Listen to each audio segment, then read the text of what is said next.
On this summer solstice, when the veil between old tales and new memories feels just a little thinner, I found myself drawn to St Anne's Churchyard at Woodplumpton. Not by careful planning, but by a sudden longing for a little fabulous filed folklore.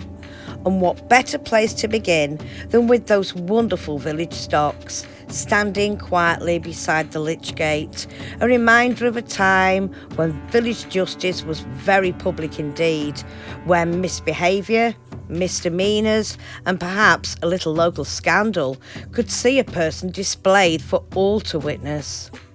Entering the churchyard, over the old mounting steps, I stepped into a place where centuries of stories lie beneath our feet. The older gravestones immediately caught my eye. Weathered by time and the Lancashire elements, these stones carry the marks of those who came before us, the carved numerals slowly emerging from the lichen and age, some reaching back to the late 1600s. There's something rather magical about tracing these old inscriptions.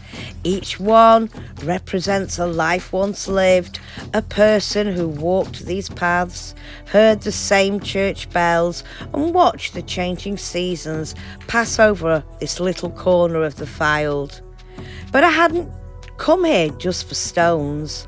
I'd come here in search of a particular resting place, that of the infamous Meg Shelton, the so-called Fylde Hag.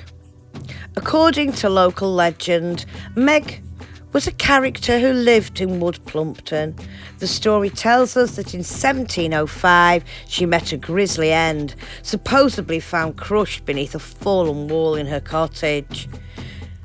But it is what happened afterwards that has kept her tale alive.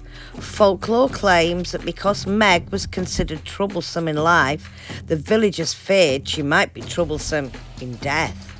So they supposedly buried her upside down beneath this great boulder, believing it would prevent her from rising and escaping her grave.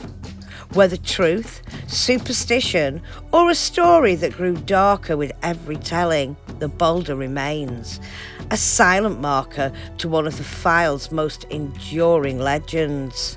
Standing here on the longest day of the year, among ancient stones, whispered tales, it feels like exactly the right place to remember that history isn't just found in grand buildings and famous names. Sometimes it's hidden in a weathered carving of village tradition, or beneath a mysterious stone where folklore refuses to die.